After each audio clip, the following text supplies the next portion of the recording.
خلي القلم بالنسبه ليك يبقى راحه. اتعب واجتهد واشقى ولف ودور واشتغل.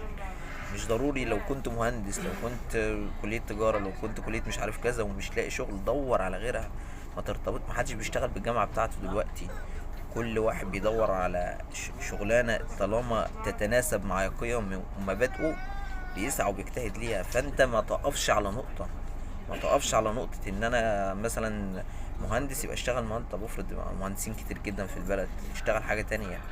شوف مجال حاجة تانية تقدر تشتغل فيه.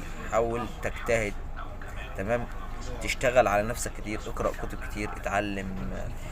حاول تتعلم انجليش. الانجليش بيفيد جدا في الشركات والحاجات دي. حاول تتعلم الجرافيك ديزاين، ده اللي هيبقى شاغل المجالات في بعد كده، حاسبات ومعلومات والنظم والحاجات دي.